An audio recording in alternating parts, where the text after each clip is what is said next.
大家好啊！香港時間依家係4點16分，收睇緊嘅 Action World 世界頻道同埋 Facebook 直播嘅。咁今日咧，我哋繼續咧現場版學英文冇口音。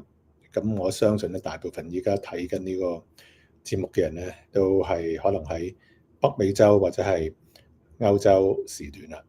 咁就請嚟嘅互動主持咧有 Angela 喺度啊。咁 Angela係一位語言治療師啊 ，speech pathologist。咁我哋個節目咧就叫做學英文冇口音 ，Speak English No Accent。你好 ，Angela。你好。應該學咗好多廣東話。You were in Hong Kong a few weeks ago. Yes. So you must have picked up a lot of Cantonese. I picked up a little bit of Cantonese, definitely not a lot.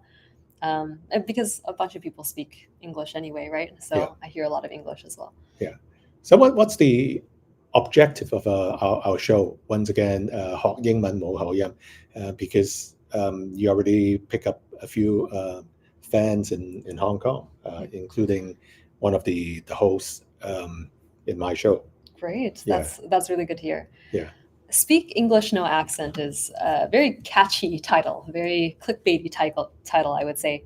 And really the essence of Speak English No Accent is to make sure that you feel good about your accent, Yeah. making sure that you're not unintentionally letting your first language, in this case Cantonese, influence the way that you speak English. And in the show, I guess we're going to talk about everything communication, from your body language to how you present to your verbal delivery as well. 係啦，咁我諗咧，即係有樣嘢咧，一定要做啦。今日個 topic 咧就係爆肚5分鐘。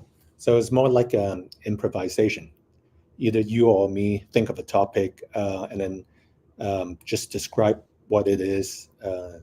Say it within a 5-minute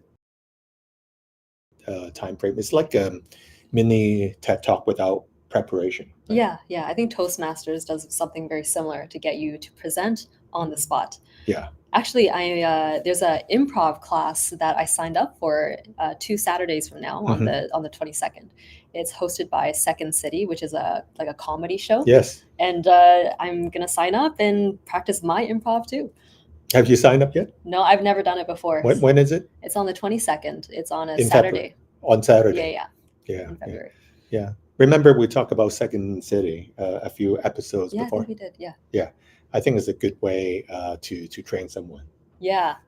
Practice your speaking for sure. Yeah. And then there are some comedians coming over to Toronto too. Uncle Roger, and then there's is he coming to Toronto? I think so. Yeah. Improvise. Yeah, we already got some Improv, short for improvisation. Yes. Audience, coming. Yeah. Actually, Uncle Roger is a good person to talk about because he puts on an accent for his comedy personality, right? Yeah. And that just goes to show that the accent that you use reflects a bit of your personality and your communication. Actually, he's very fluent in English. I think he came to North America and then UK when he was very young. He left Malaysia when he was like a teenager. So his English is kind of impeccable. It sounds like a North American. Yeah, English sounds more accent. North American. Yeah. Now, of course, Thank you, we cannot teach people how to be a comedian, a stand-up comedian. I can't do that. Yeah. My brother says my humor is like a brick. Yeah. No substance. So what does it mean?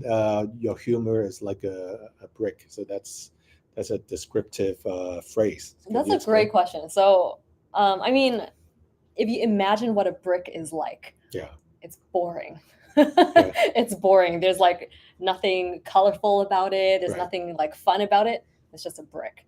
It's heavy. It just sits there. It doesn't do anything. So my brother describes my humor like a brick. It's not a common way to describe something, but that's what he used. Yeah. I guess probably a few weeks from now, after you take that workshop at Second City, we could have more to ask you, whether it's worthwhile, meaningful. to join a course like that. Yeah, well, even without going to it yet, I know it's going to be meaningful. One of my other speech therapists on my team actually recommended it to me because she used to do a lot of theater. And the essence of improv is to say, like, okay, just speak. You don't have to be perfect. And a lot of people let their anxiety and their worries stop them from being on stage or speaking in a public setting. Yeah. And improv teaches you, don't worry, don't be afraid, just do it. Yeah. You don't have to be super exciting. You just have to do it. And we are kind of doing an impromptu speech right now. Exactly. Yeah. We didn't really plan for it. No. Yeah. No. Yeah. But can we think of a topic that you are comfortable to talk about? That I'm going to talk about? Or you? You. Me? Well, I like to be challenged. You like to be challenged. So would you like to give me a topic? Okay. Let me say it in Cantonese first. Sure. Now, I heard 有個天氣報告啊，就係4點鐘之後咧就會落大雪。Do you understand what I'm saying? No, not at all. At 4 o'clock, there's a snowstorm warning, and it's true. So it's like in less than an hour. We are in downtown. We are in downtown Toronto, so it's quite accurate. Yeah. It's going to be a huge snowstorm. Even like at church tonight in North York, the church that I go to, they cancel the Alpha course, which is exploring Christianity. So it's going to be a huge snowstorm. How are you going to get home? So that's the topic. How am I going to get home? Yeah. How are you going to get home? Should I don't know. That's going to take 5 minutes though. Now, actually, it's kind of snowing right now. Yeah. So it's going to be quite messy on the road. Yeah. There could be accidents. Are you doing the improv or am I? You. While you're still talking. See the. Oh wow. The wind is starting to really blow. I don't know if they can see it that well, but the wind really picked up. Now it's really going to be a snowstorm. Okay. I'm happy to start. Okay. Yeah. So 5 minutes, Angela has to be a past experience or something that you anticipate, because by the time we finish, this, even this road will be covered with snow. You see a person walking there? Yeah, they will be fully covered. Probably a few inches today. Something along that line. So I'm going to be doing the improv and you're going to give me feedback? Is that how it's going to work? Yeah. All right. Let's try it out. Okay. So getting around Toronto is always an unpredictable experience. Sometimes going from Distillery District to Liberty Village on the other side of town can take you 40 minutes. Sometimes it can take you an hour and a half. There was this one experience I had, and this is the reason why I hate the TTC in Toronto, where I waited 15 minutes for the streetcar. And sorry, the comments are distracting me. Where I waited 15 minutes for the streetcar because Google Maps kept saying it would come in 1 minute, 2 minutes, 3 minutes, wait, just 3 minutes more. And every 3 minutes, it would keep refreshing, saying 5 minutes more. So I ended up waiting 15, 20 minutes for the streetcar just to go to King Street. It's something that would have taken me maybe 15, 20 minutes to walk, but I didn't want to walk in the cold. And once I got on the streetcar, finally, it went one stop and then said out of service. And that's the experience that you get traveling around Toronto. So tonight, with the snowstorm, I am a little bit afraid, Ed, that it's going to be a difficult time getting back. There might be disruptions in the subway, and I may not be able to go streetcar, and I may not be able to go east. There was this one time that I saw, I think, at least 20 streetcars in a row on King Street because every single one was stopped, and none of them could get through that one streetcar that was just stopped in the middle of the road. So how am I going to get home? I'm going to try to walk and subway and streetcar, but you never know with Toronto. Almost 5 minutes. Is that actually 5 minutes? I'm so terrible with time that, and I also talk pretty fast. I don't like to stretch things out for too long. And it likely was probably like 3 minutes, not 5. 3 minutes. Probably, yeah. Would you like to elaborate more, or are you done with your No, story? I'm done. That's my ending. Yeah. You can go ahead and give me some feedback. So I guess the best way is to after we finish the live broadcast, so just review, listen to your own presentation 1 or 2 times, because this is the authentic. It's not prepared beforehand, and I don't know whether the story you tell about it's a real story or not. I believe in always using real stories. Yeah. You can embellish them a little bit, exaggerate a little bit, but I think that people should always tell real stories because it's going to be much easier to come up with relevant and exciting and engaging details for your listener. And even in interviews, I will tell my clients, always stick with real stories. Don't make stuff up. People can always tell when you make stuff up. Right. And I had an experience with a snowstorm back in 1980. Let me think. 84, 85, 86. So it's 1985. Oh, you've got great memory. December, because I mentioned it in Cantonese before. How I went into actually went into a few ditches in Minnesota a few times, and also on the Christmas Eve I went into actually it's my senior classmate from high school. He was driving my Ford Granada, which is a very big American car, and then he fell asleep and went into a rest area, U.S. rest area. Yeah, and then he just slammed on the brakes to slower the speed of it. Otherwise, we will get killed. Wow. Yeah, that was in North Dakota, near a town named Fargo. Have you heard of Fargo? There's a movie called Fargo. No. Yeah. Back then in the 80s, most of the cars are still rear wheel drive. It's not front wheel. So that was quite an experience when you go into a rest area in full speed, like 65 miles per hour, and then he slammed on the brakes, and then of course it got slower. Yeah. That was what woke him up? I was patting on his shoulder. Wake up! Just patting, or like? yeah. And I shouted, I think. Oh God. Yeah, and it was like almost midnight, so it was almost like Christmas Day, right? Yeah. In the evening. Yeah. Wow.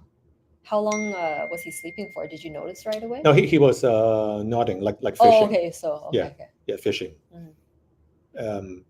We were students at the University of Minnesota, and then we were driving up north to Winnipeg, Canada. Yeah, and then somehow we took turns in the driving, and then when it was his turn, he just still nodded felt off. tired. Wow. Yeah. Wow, that's such a scary experience. So that's my experience with snowstorm, and then this is nothing. This is Mickey Mouse when you see this. Oh yeah, this is really nothing right now. Yeah. Some flurries, that's all. Yeah, that was my snow experience, so to speak. Yeah. Wow. Yeah, and I went into a few ditches in Minneapolis a few times in 85, 86, because again it's rear wheel drive. It's not front wheel. Right. The cars slip very easily. Yeah. Did you have snow tires? No. No, I don't have snow tires. It's like I think, it's an old car. Yeah. I bought for like $650 US. Yeah. Ended up spending a few thousand US to fix it. Gosh. Here and there. So lesson for your audience, make sure you get snow tires, especially if you're in Canada. I grew up in Vancouver, where it hovers around freezing a lot of the year, or at least a lot of the winter. Right. And so people think, I don't need to get snow tires because it's not snowing yet. But easily it can snow, and then it can melt, and then it can refreeze into ice. Yeah. So get snow tires. So if you live in Burnaby area, which is a kind of steep slope, if you study at Simon Fraser. Yeah, it can be really hilly. Yeah. The car is like doing skating. Yeah, people get stuck at Simon Fraser University all the time. Yeah, my sister used to get stuck up there at the school because it would snow too much and they couldn't get out. Yeah, And I'm kind of debating. We have there is a seminary called Tyndale. They have there is a talk at 7 p.m. tonight on God and AI, artificial intelligence at 7 p.m. I'm kind of debating whether I should go with the snow situation. It doesn't look too bad right now. I think the weather forecast said it would get a lot worse maybe at 8 p.m. When is the talk? Well, the talk is 7 p.m., but it says Richmond Hill starts snowing at 4 p.m. You might have a tough time getting back then. Do you have snow tires? Well, mine is a 4-wheel drive, so it's okay. Okay. Yeah. It's, right. And Toronto roads, they clear it pretty well usually, so I think it's okay. Yeah. Okay. Should we just critique each other and also the audience, how we did so far, how we perform? The way we speak. It's me kind first. Of impromptu. Yes, definitely impromptu. So while the audience comes up with some pieces of critique for me, Ed, why don't you go ahead and make some comments about my improv? Well, like to you, English, it's your mother tongue, right? So it's definitely impeccable English, and I see you in the social media quite a lot. Mm-hmm. And it caught my attention because back almost 30 years ago, I had a show called Almost the Same, Speak English, No Accent, right? Mm-hmm. But at that time, I guess we don't have social media like the audience right now. It's global. Yeah, I can tell you some of them they don't live in Canada. Mm-hmm. I know some of them live in the U.S. and also Australia, which is kind of late right now in the evening. Right. Yeah. So they can jump in and see how Angela perform, but definitely you create a very good story. TTC, it's like sometimes hopelessly waiting for the public transport to appear. Yeah. Right. But it's not that bad, actually, TTC. Really? You don't think it's that bad? I think it's terrible. The streetcar, you think is terrible? The streetcar is absolutely terrible. There are delays all the time. Yeah. And I didn't even talk about the worst part. After it went one stop and then said out of service, I waited another 5-10 minutes for the next one. Yeah. Got on, it went 3 stops and then said short turn, turning back. Right. I just get nowhere in 1 hour. I could have walked that in 10 minutes. And there was this other time I went on the TTC and it stopped. It just stopped at church. And sometimes there's a little bit of a delay, maybe a little bit of traffic, but it eventually keeps going. You can't open the door. It doesn't open. No one's getting off. We're there for 10, 15 minutes and everyone's just on the streetcar. It's super jam-packed and crowded. And then finally I got enough of it. I was like, okay, someone has to do something. I pushed my way to the front, talked to the driver, hey, can we get off? And he finally opens the door and then people just start coming off. But I needed to be that person to say, hey, like what is going on? And then you walk and then it's just not moving. It's stuck there. And there's no communication from the driver whatsoever. Now, you're from Vancouver originally, and then you spent some time in Alberta, right? Yeah, for school. Have you ever got stuck in the snow and then you have to shuffle yourself out of the snow? Never. Oh. The car. Oh, yes. One time in Vancouver. Yeah. In Vancouver. I lived in Richmond, actually, which is just south of Vancouver, and they get some more precipitation than Vancouver. And there was this one year, I can't remember what year. I can't believe that. You can always remember the year. I can remember the year. I can never remember. Because I remember when I left Hong Kong, it's 80, 84. Oh, okay. I guess that would make it easier to remember. Yeah. Richmond was all a blur to me, so I don't remember the year that it snowed quite heavily. But there was this one time, I think our car got stuck in the snow just in the smaller streets leading up to our house. And the wheels just kept spinning and pushing up the snow. And I think we had to push the car a little bit to get it out of the snow. Right.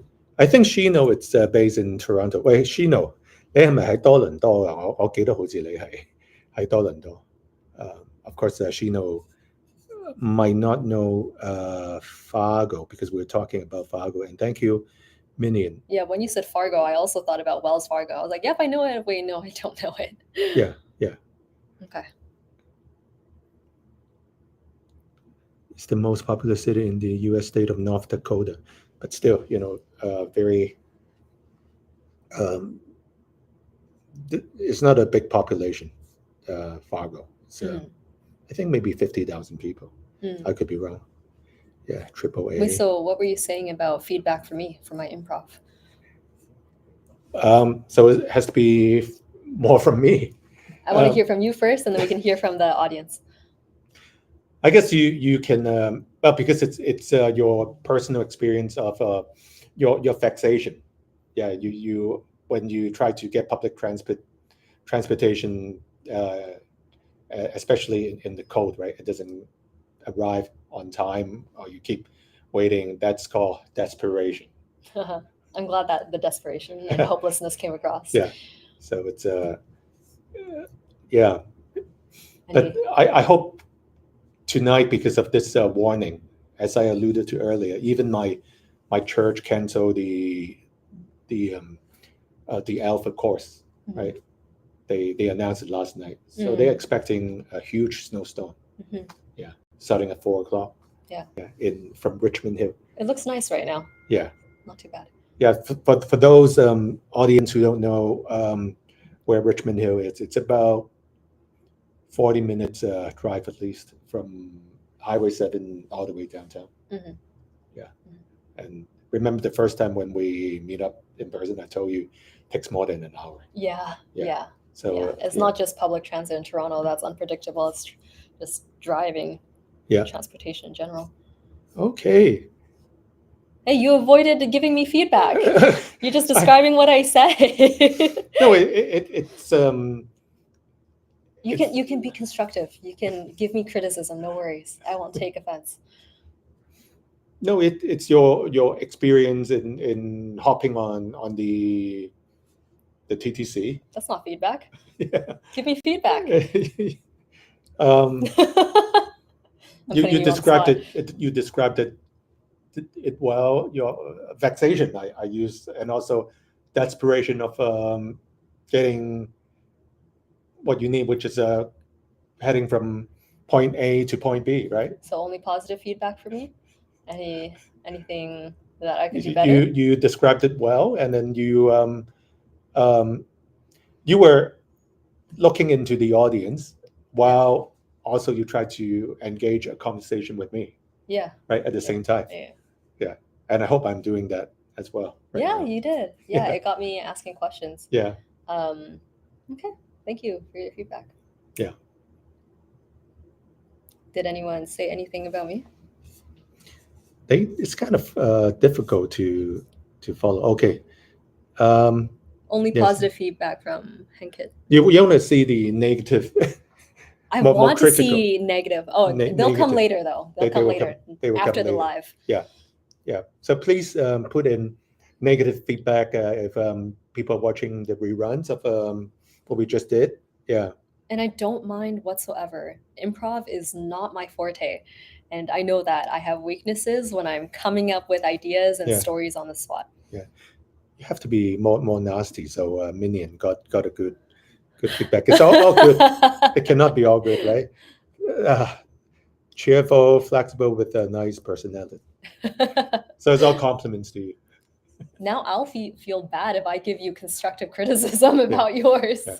I can think of all the terrible accidents that I had, but please, throw things at me now. Yeah. Okay. How I did. Well, I'll tell you what I loved first. Yeah. I loved that your story had also that emotional piece of that fear of dying and you needing to wake up your friend in a panic. Yeah. One thing I think you could have done better is set up the story with more details, more context, so I understood what exactly was happening. Because I didn't know how long you had been driving for, what it was set up like, but you added those after, but it would have been nice to hear at the beginning.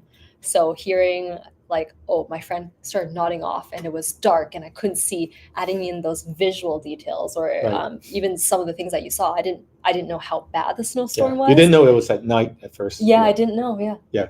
So adding in some of those context details to set up the story more effectively and making sure you finish every single sentence so it's a complete thought. Yeah. That would make it much easier to follow. That's why I need to take the course at Second City as well. Yeah. Later. You want to join me?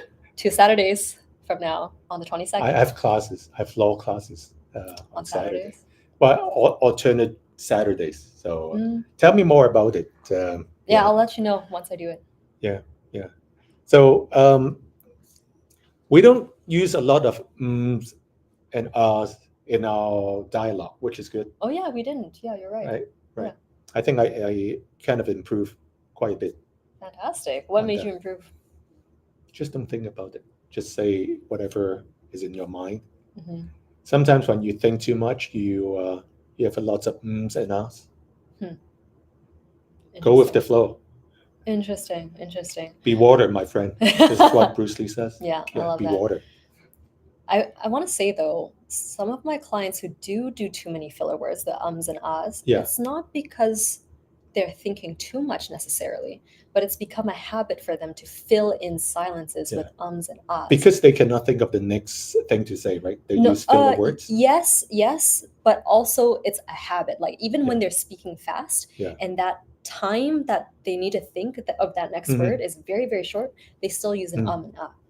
And sometimes people just don't have that awareness that they're doing it, and they talk too fast for their brain to catch up. Okay. Now, before we end today's session, there are two words I'd like to point out specifically: about and about. Can you explain who says about and who says about? Yeah. So there's this phenomenon in Canadian English called Canadian raising, where certain kinds of vowels get raised up in the mouth. So a vowel like ow becomes o, and some Canadians will say oo, and it becomes smaller and smaller because the tongue is being raised more and more. So about, that Americans will say, will sound more like about in Canadian English. And you might hear a couple Canadians say a boot, but you won't hear that actually pretty often. I hear a political commentator always says a boot. So I thought, is it actually a full boot? Yeah. Well, I gotta take a look at that clip later.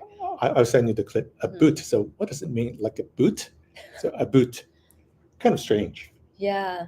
I do find it strange that some Canadians do such an exagerated version of that. Especially, you said a political commentator from Vancouver. Mm-hmm. Yeah. Always says a boot. So I was wondering, is it a Canadian thing or an American thing? It's definitely a Canadian thing. You'll even hear that some Americans who live near the border of Canada, they might have a little bit of that.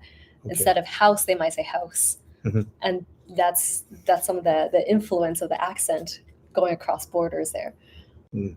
And recently, I'm taking a law course on immigration law. Mm. I realized you have to have a certain level of proficiency in English. Yes. And you get more points if you want to immigrate to Canada. Mm. Yeah, so there's a proficiency test. Yep. So they give you marks. Yep. So if you score this high, that means your spoken English is at that level. Yeah. Right? And so we talked about this in a previous session about the IELTS and the CELPIP. Those are English proficiency exams. And I've helped people actually on their proficiency exams before, particularly the speaking portion of it. Because it's the speaking portion that's really hard to pass if you're not good at listening for and adjusting accent. Yeah. Right? Yeah. Let's take a look what Shino says. Mobile. At least do you know the three? Mobile. I always say mobile. Mobile phone. Yeah. If it's mobile, it's mobile, so it's like the gasoline, right? I don't know. Mobile. To me, is mobile. There's three, maybe. So mobile. And mobile should be mobile. No. Mobile. No, it's mobile. Okay. What else? And you said mobile? No, I just say mobile, just one way. Yeah, I only say two versions, mobile and mobile. So, Shino, you're going to have to tell us the third pronunciation. Shino, 你 email 我，大家聯絡下。我唔知你有第三個。Shino is from Toronto, so it's easier. You can email me. 好啦，咁Minion 咧就話 Yes, a boot. It's an aboriginal intonation. 呢個我就不知道啦。 I 這個 don't think so. I really don't think so. Language and accents, spoken language evolves over time, and Aboriginals didn't speak English. So a boot is a phenomenon that's happened over time. If you listen to Canadian English and how it sounded a few hundred years ago, you would probably hear less of A this. boot? Yeah, you would probably Okay. hear less of this. Okay. And one Hong Kong phrase too, let me say it again. I always like to say this one. Double confirm 啊。嗱嚟到香港咧，啲人咧就成日講let's double confirm 啦。You know, double confirm. There's no such a thing as double confirm, right? Reconfirm. There's a phrase that reminds me of. It's a Hong Kong, even Singaporeans, they say double confirm, but it's not grammatically correct. Double confirm. Yeah, there's another phrase I was looking on Xiaohongshu a while ago, and why are you reading Xiaohongshu? Why am I reading Xiaohongshu? Yeah. Because all your information will be in the iCloud in China. You know what? Chinese people are very interested in my service. Yeah. They want to gain English fluency. Okay. They want to sound like a native speaker of English. So they're very interested in my service. And I need to take advantage of that demographic. Okay. And what I find interesting about Xiaohongshu is that I get to gain insight into what they're thinking about and what they care about. Okay. Because they post a lot of lifestyle stuff, a lot of Yeah. questions. And so there's this English phrase that they just cannot wrap their head around. And Yeah. I'm trying to remember, it has double negatives in it. I think it's something like, I ain't got nothing to tell you. Something like that. But Even native speakers, they do that. yeah, exactly. So this double confirm thing, I don't mind at all. Yeah. English has these weird things, and Yeah. I'll try to remember what it Yeah. is exactly and tell you next time. But Yeah. something Because similar. there's a stand-up comedian, as I told you before. Main job, it's a physician, medical doctor. Side job, it's a comedian. So he kind of like to joke about this. Double confirm lah. It's a very Hong Kong thing. Double Yeah. confirm. Although one person from Hong Kong that I was talking to while I was there, he said that the phrase actually came from somewhere else. I think Really? Singapore. I think is what they said. I think yeah. the double confirm thing he said was saying that it comes from Singapore, and he hates it too, and he doesn't want to see it in any legal documents. Double confirm. No such thing. Well, it is Well, such a thing now. In the North American context. I don't think it's a correct way. I like to see these kinds of phrases as it's a form of slang, and it has its place in casual conversations. Yeah. But you probably don't want to see them in a legal document. Correct. Yeah. Now, double check is a different thing. Let me double check. Of course, it's correct. Yeah. Double check. It's like I checked once, now let me check again. Let me double check. Yeah.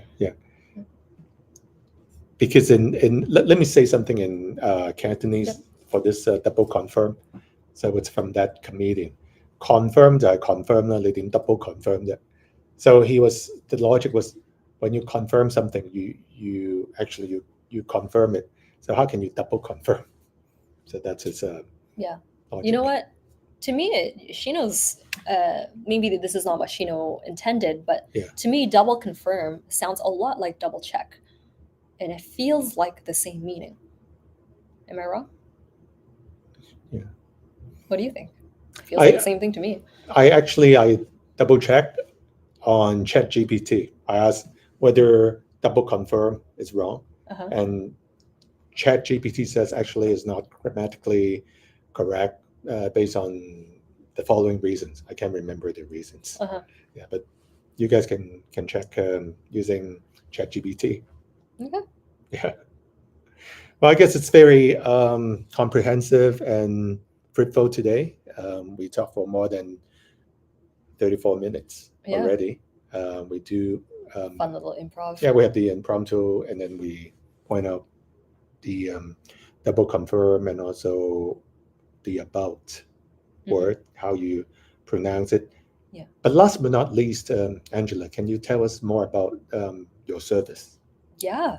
Yeah, for sure. I mean, I covered so much of it during our session already today, but to recap, my service includes a wide scope for communication, from accent clarity to improving how you speak on the spot, to making sure you don't have that many filler words so you sound more compelling, to making sure that you include specific details to make your story more engaging and easy to follow.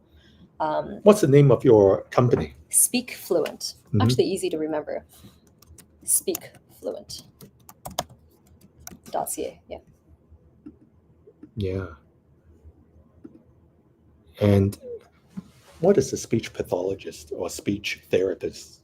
I mean, some people might not know. 咩叫語言治療師？不如你解釋下。 Yeah, it's a good question because there are lots of different kinds of speech therapists as well. Yeah. A speech therapist is someone who is trained to fix or improve communication skills. So your speech, which is your articulation, how you make the sounds come out of your mouth. Language is how you have language in your brain, the grammar, the vocabulary, the specificity. And there's also another aspect of speech therapy, which is swallowing, because we deal with all of these muscles for speech, which are the same that we use for swallowing. Yeah. So speech therapists can use that too, which is why we're the perfect person to help you learn how to move all of the articulators, your tongue, your mouth, your lips, to be able to create different sounds. That's what a speech therapist does. Okay. To improve your communication health, you could call it. Wow. This topic, it's getting more interesting. Oh, there you go. Yeah, you see, it comes from Singapore. Thank you for doing the research for that. A part of Singlish. So why Hong Kong is picking this up? I don't know. Yeah. I don't know. Are Singaporean people moving to Hong Kong? Competition between the two cities, right? Oh yeah, that's true. That's true. Yeah. Okay, in the next episode, maybe I will ask you about your impression on Hong Kong in general. Sure. Yeah, sure. you spent a few days there. Yeah, spent 2 weeks there. Actually. 2 weeks. Yeah. Wow. Met a lot of Hong Kong people. Yeah. People like the live broadcast that you did in LKF, Lan Kwai Fong. Thank you for doing that. Yeah, it's a mini tour. Yeah, and thank you to Michael. Yes. Your better half. My better half. My better half. You're doing my other half. The shooting as well. Yeah. Okay, so we'll see you next time.